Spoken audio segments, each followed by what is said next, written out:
Hell with Vince McMahon. I don't need him.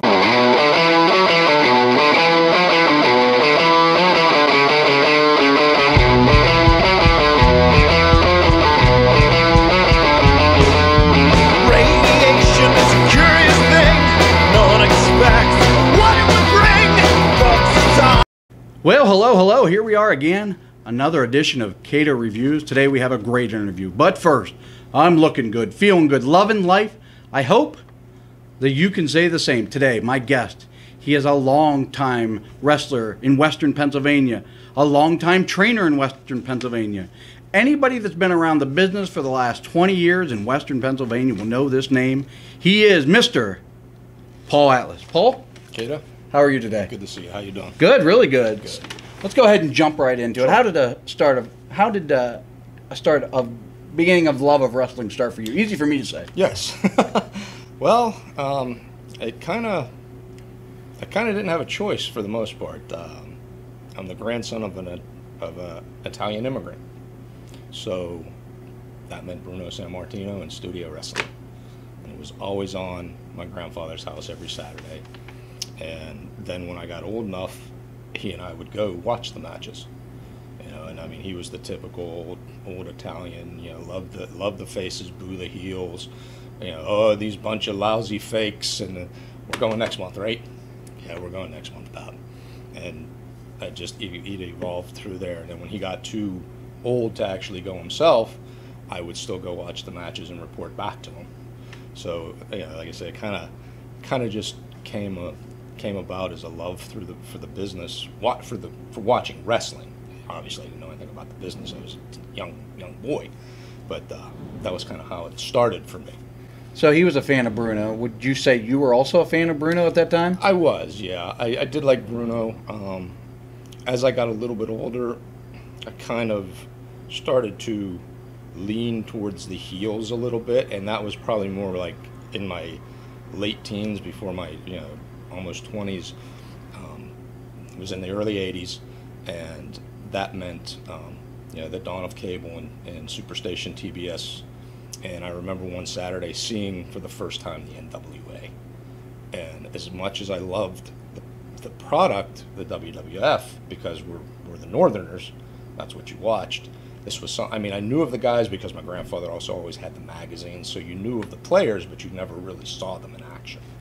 And it was like, wow, this is like real. You can get behind this. And I kind of started to lean more towards the heels in the business. Ric Flair was a big influence on that, and of course the Four Horsemen. What about beyond Flair and the Horsemen? Were there any particular heels beyond those guys that you really sort of gravitated toward? And why? Why the heels? I just kind of liked the way they were. I mean, to me, heels were cool before they were cool heels. I just kind of like that whole, we're going to do what the fuck we want, and there's nothing you're going to do about it. I like the heels in general, but the Horsemen were kind of like the it factor at the time. They were the first group, really. I mean, you had your stables, but they were the first group of truly at the top wrestlers. I mean, you had Flair, the world champion. You had Tully, who was either the national champion or the TV champion. You had the Andersons, who were always involved in the tag team scene. So they were like the first it wrestlers, the first names that actually got together. Stables back then were just a bunch of mid-card guys that got together for something to be on the card. Mm-hmm. But they were the first stars that got together, and that was like, wow, that's really cool. So it seems like a lot of guys from our age bracket that are in the business sort of gravitated toward heels, guys that are in the business. So why do you think that is? I mean, beyond just like your personal experience of like they're cool, why do you think guys like us often gravitated to the heels? I think that being from up north, and a majority of the time we saw the WWF product. And not to take anything away, because obviously Vince was a genius. He wouldn't still be the sole survivor today for the most part if he wasn't. But it was kind of goofy. Your baby faces were kind of goofy. And your heels were still kind of, there were a lot of characters where, in the end, with the NWA, I think that's where a lot of us learned to really like the heels, at least in my opinion. And even the baby faces for that matter, because you could relate to them. You could feel the energy. I mean, Hard Times, the Dusty Rhodes promo, the famous Dusty Rhodes promo. When you watch that promo, especially at the time, it was like you were there. You could feel Dusty's words. You could get behind those words, and then, the counterattack from Flair and his, it seemed like, it was like real life, and it wasn't as cartoony, because again, this is now, the mid to late 80s, and there was a lot of, the rock and wrestling and things like that in the WWF, and I think it kind of turned people of our age, for some reason, off. We just didn't like that cornball comedy, Saturday morning cartoon type stuff. Sure. I think the question of the I agree, the corniness of it, and the baby faces were often too unrealistic, at least for me. That's how I felt. Like, they were just like the Hogan and the Warrior, like they just didn't feel like real human beings. And I think if you're 6, that's what you want, someone that's not a real human being. But when you're 14, 15, you want something that's more realistic, in my opinion. Anyway. Exactly, and that's the time in my life, at least, when a lot of that was going on. I was always in my late, by 1983, 84, 85, I was heading towards my early 20s, my late teens, and yeah, you weren't a Saturday morning cartoon kid anymore. Right. You wanted something that was more reality based, something you can get into, and like people who actually seemed like they were still larger than life, but you could relate to seeing some of this actually happening in the streets. I think that's why we gravitated to that. So a very young Paul Atlas like WWF, a very young man like the NWA. How does that young man find independent wrestling? Well, it was 1990. It was right around the death of the territories, and independent wrestling really wasn't what it is yet. You had some small stuff. But I was looking actually at one of the aftermags, and in the back there was an advertisement for, kind of like, you want to be a pro wrestler, call this number, and it was a local one.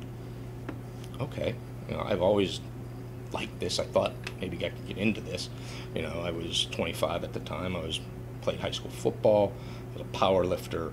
I think I can, I always really in the back of my mind wanted to become a pro wrestler. So I called the number, and the guy gave me an address, meet me here. And I'm driving, and it was probably in the shittiest part of town there was. And it was a house.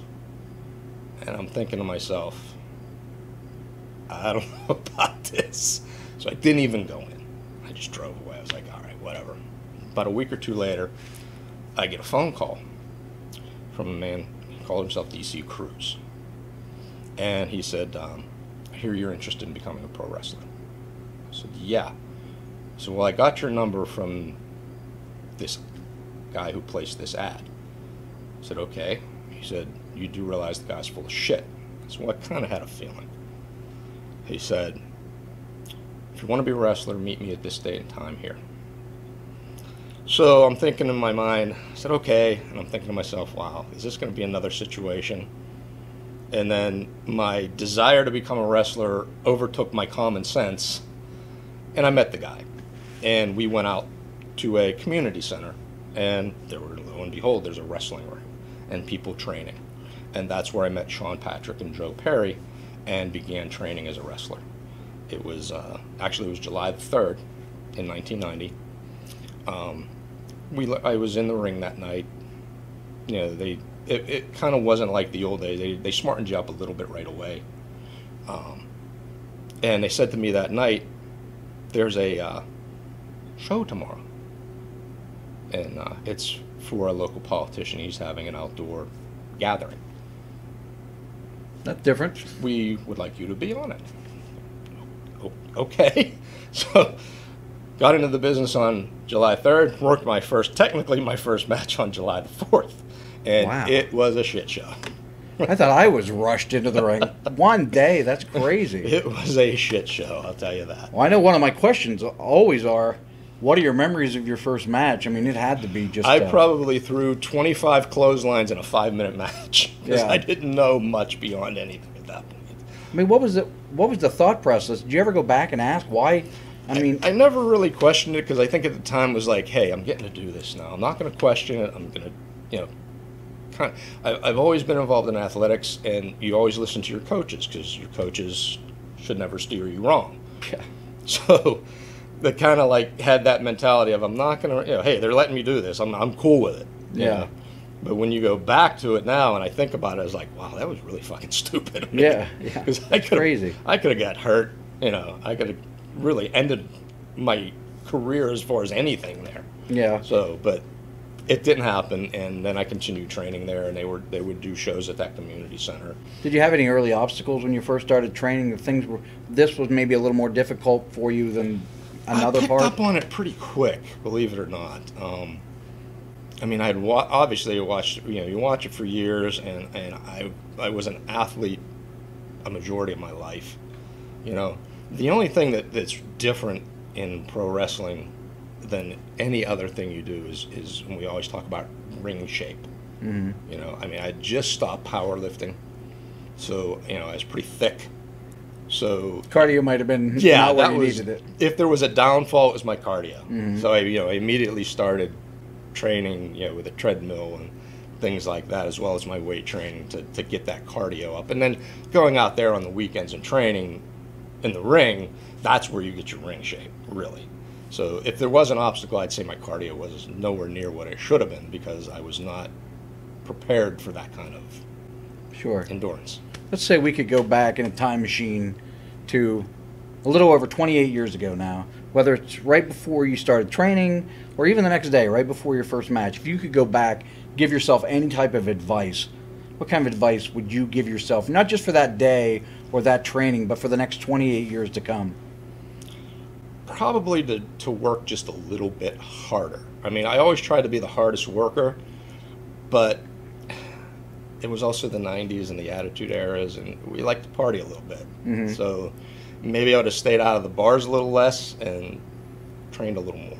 We're sort of jumping ahead. You did mention it. I mean, you certainly had a great reputation around Western PA, and you did some traveling around the country. Did you ever feel any sort of regret or maybe animosity toward the business that you didn't make it to that next level, like WWE or even WCW? I mean, you were there when WCW was out. Do you ever feel anything like, if I'd have done this or if I'd have done that? Do you ever feel that at all? No. I mean, I did get to do some work with the WWF, dark matches and things like that. Obviously, I never made it to the big dance, so to speak. But I've got to do a lot of things that a lot of guys my age. I mean, I'm 53 years old. How many 53-year-olds can say that they stepped out in their hometown arena in front of 18,000 people and did something that they loved to do? Not many. I've got to see places that I probably wouldn't have traveled to had it not been for wrestling. So I don't really have any real regrets about being a pro wrestler. I mean, certainly being a WWE superstar or WCW superstar had to be on your mind at some point, right? Oh, it definitely was. It definitely was. But having not made it to that level, no, that doesn't, it's not something that I sit back and think, man, if only I would have. Because I still got to do what it is I wanted to do, which was be a pro wrestler. Do you have a guess why you think maybe you didn't make it to that level? Size. Think that's it? Yeah, size. The cruiserweights were starting to be big at that time, and I was probably more of a cruiserweight size, but I didn't have a cruiserweight style. So funny to think of you as a cruiserweight. I mean, if you were 20 years younger, you'd be one of the biggest guys in the locker room now. Exactly. You know what I mean? But back then, that wasn't the business case. is really No. weird. I mean, Yeah. you had guys like Test, you had guys like Triple H, you had Bob Holly. I mean, these guys were massively muscled individuals. And not that I wasn't in shape or in condition, but I just wasn't that kind of... I always said I'm never going to be 6'4", 275, jacked up. You've spent a very, very, very long time at NWAE/PWX/Fight Society. Do you have, surely you've accumulated some great memories over the years. Do you have any great memories of wrestling for this various names of the same brand? Sure. Oh, there's a lot of great memories, a lot of great times, a lot of great guys. I would be remiss if I didn't say my time with the Wrong Crowd was probably my biggest stake as far as the NWA East, PWX, and that come about purely by accident. Norm Connors had the book at the time, and myself and Brian Anthony and a trainee of ours called Jimmy Angel, and we were just starting to do TV, and they kept doing things where, okay, well, first you guys are going to be a tag team, and okay, well, you're going to do singles, and well, okay, we're going to have, you know, student teacher animosity, and it was going nowhere. You know, it was going nowhere fast. And one night we were doing a show. I don't think it was TV or anything like that, but they put us together as a 6-man, just kind of as a match on the show. And the three of us got together, and you're like, you know what? I'm tired of this. Here's what we're going to do. And we put together a look and an entrance, and we came out and we did it. And the place went freaking nuts. They loved it. They loved it, but they loved to hate it, because we were kind of the heels, and the whole thing was, you know, all three of us were fairly muscular, long hair, tans, arrogant, pretty boys basically, and we'd come out in jean shorts, cut off jean shorts and jackets, and we had our names airbrushed on the back, and I had 2 hearts with my initials on my ass, and we would do this goofy ass striptease thing before the start of the match, and the fans just ate the shit up. Norm wasn't quite as receptive to it because he didn't give us permission to do a gimmick, but it worked, so you had to run with it. Okay. I just want to back up a second. You know, when you started training, I mean, early on in your career, were there maybe 1 or 2 or 3 or 4 guys that you felt like really helped you the most in your early days? Well, he's obviously not a younger guy, but Dominic DiNucci, I trained a lot with him. We were on a show one night, and he was on it, and he had saw some of us. We had already been in the business probably about a year or so. And he asked Joe Perry if he could contact us. He'd be interested in helping us out a little bit. He said, guys are good, but they need some polish. So, you know, Joe called me and he says, you know, Dominic would like to know if you'd like to come out to his training school. Shit, yeah. I'd like to come out to his. It's Dominic DiNucci. He's Sure. One of the guys from my childhood, one of my grandfather's favorite guys. I mean, if nothing else, you know, hey, Pap, I'm training with Dominic DiNucci, and a big grin on his face. Yeah. And Dominic really, really taught me the business. Not so much the wrestling, but the business. How to handle yourself. You know, how to act and react in the locker room and during the course of a match, and how to protect yourself. Because, like, again, this is the early days of indie wrestling.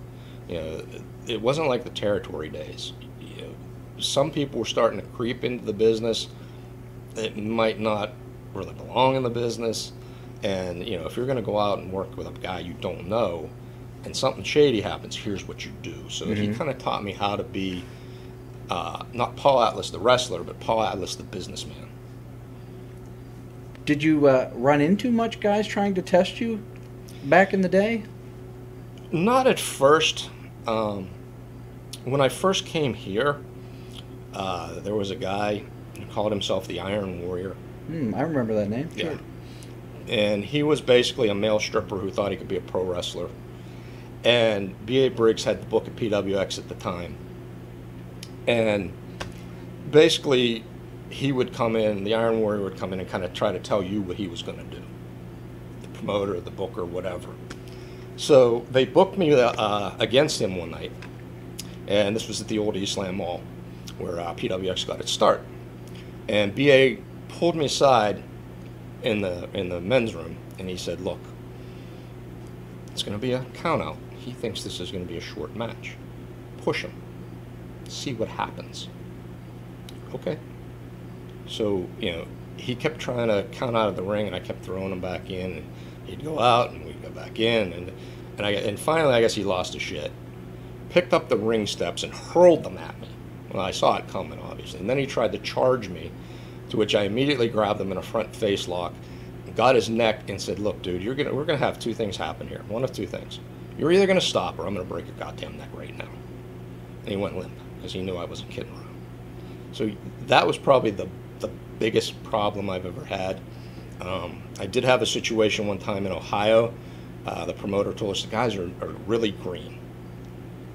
talk them through it. So we're trying to do this, but they're sandbagging us the whole time. Just not cooperating. So just beat the piss out of them until they ran from the ring. But these were the kind of things that I learned from Dominic, that, you're going to get hurt if you don't know how to protect yourself in these kind of situations. And then I tried to take that and give that to my trainees when I trained them, because it's dangerous. Sort of related to this, you probably don't remember this because I don't know in retrospect that it's true at all, but you came into Indiana one time, and you and I wrestled, and I didn't know you. I only knew you by reputation as this bad dude in the business. And the promoter at the time, his name was Chris Lash. Yes. And the rumor was that he had told you, this kid has an attitude, beat the shit out of him. Whether that's true or not, people had got me so wound up in the fact that you were coming to beat the shit out of me that I was like, I'm going to give it to him. I'm going to beat the shit out of that dude tonight. So we went out, and we hit each other so hard. Like I wasn't hitting you in the mouth or nose, and you weren't hitting me in the mouth or nose. I remember it. But it was a very tight, like really hard-hitting match. And then immediately after the match, you just shook my hand and said, "Hey, thanks, brother. Good match." And in that moment, I was like, I hit this dude so hard so many times, and he probably didn't even realize that I was trying to work stiff with him. and then I was like, these guys probably just worked me up for nothing. I don't even. They did. Yeah, they did, because that was never said to me. So they got me worked up for was nothing. that ever said to me? And I was hitting you so hard, and you probably didn't even have a clue that I was wailing away. I just figured you were a tight worker, and to me that was okay. Yeah. There's people say, oh, stiff. There's a difference between stiff and tight. Yeah. There's a difference between trying to hurt somebody and working tight and making things not look transparent. And in my mind, that's what you were doing that night. And I had also learned through working, I had worked with some Japanese people who had come in with the NWA. And if the guy's working tight and you don't work tight back, in Japanese culture, that's an insult. Yeah. So I said, okay, this guy's tight. I'm going to work tight. And we'll see where it goes. That did go through my mind. We'll see where it goes. Well, unbeknownst to you, because I don't think we've seen each other for a while after that, that match amongst that group of guys up there earned me a ton of respect because I was able to hang with Paul Atlas. So, unbeknownst to you, you helped me out immensely that night. Guys had a newfound respect for me. That's probably why they did it to you. That's probably why they did it to you. And I used to have that happen to me a lot. Because I was, I guess, old school. Even in the 90s, I was more old school because of the training with Dominic. And a lot of people at that time were training in these new pop-up independent schools. I ran the one here for a long time. I wasn't really a name who made it anywhere, but I was training people.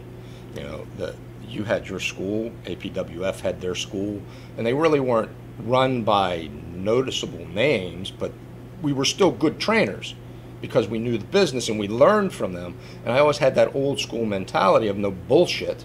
So I kind of got that reputation of, that's Atlas. He's not going to fucking lay down for you. He's going to fuck you up. Be careful. He's going to try to, just to hurt you.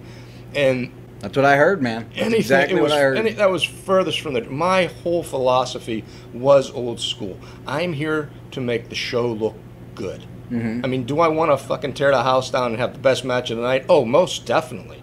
And if I steal the spotlight, that happens. But as long as I do that in the context of what my match is to make the show look as good as it can in the position on the card that I'm at, that's what I'm going to do. Yeah, I don't remember. It might have even been Brian Anthony, but even at the very end toward the very end of your career, I remember me and the guy who trained Sebastian had a match with you. And maybe Brian Anthony, yes. I don't remember, up it at was Hastings. It was up in Hastings, yeah. Holy shit, even then, I remember, man, we are really tearing this place apart. They had a nice crowd, and we worked a very old school match, mm-hmm. and man, it really, it came together as a really great match by the end of it. And I think that's why I got a lot of that kind of heat. Because everywhere I went, that kind of happened. But that's because I was very mindset of I'm going to be the best I can be. I'm going to be the best on this card. And if nobody likes that, if you want the spot I'm in, you can come take it. I don't care if you want to come take it, but I'm going to give you a fucking fight trying to do it. So I'm going to put on the best match possible. And I think that's kind of why I used to get that heat of, because I would come into places like that. And you've got all the boys who work there regularly, and it's their place, and then you tear the house down in front of their family and friends, and that's what they're talking about instead of your match. You're like, those guys are fucking assholes. Yeah. I hear you. I hear what you're saying. I've also been on it. Maybe not as much as you, but I've also been on the other end of that. You briefly talked about, being a trainer. What would a typical day in the world of training with Paul Atlas be like? Well, we would start out with, basically, I'm going to show you how to run the ropes. Now you're going to run these ropes till I'm tired. And they would run until I told them to stop. And I'd make sure that they were pretty blown up before I told them to stop. And one of the funniest stories ever came out of that. Brandon Kay, 19 years old. I showed him how to run the ropes. You're going to run these ropes till I'm tired. Well, there was a bunch of people in this, myself and a couple of the other trainers, Brian Anthony, and some of the guys from the school. Mad Mike was there, Quinn was there, and we start bullshitting. I forgot he was there. Honest to God, I forgot he was even up there. He ran those ropes for 25 minutes. Finally, I looked up. I was like, "What are you doing?" "You didn't tell me to stop." "Okay, stop." And he collapsed, and I thought, this guy's going to do something. Yeah.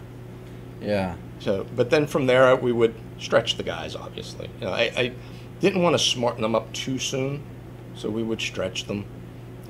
We'd put them through their paces and really make sure they wanted to be wrestlers. And we had guys that left. Actually had some mother come in and bitch me out because I was being too rough with her son. I told her, you know what, he's a grown man, get the fuck out of my school. Yeah. But we would put them through those old school paces and then start to show them the business and how to work and what to do. And we would work, we would get together up at the old Eastland Mall on a Sunday, and we'd be there for 5 hours just working matches and going through the paces and putting together these matches. And I think that's why a lot of these guys did a lot of good things in independent wrestling. I mean, to the point where now the only two left that I've trained are Brandon and Quinn. And I've told both of them this, I've told other people this, so this is no bullshit. They're probably two of the best students I've ever had.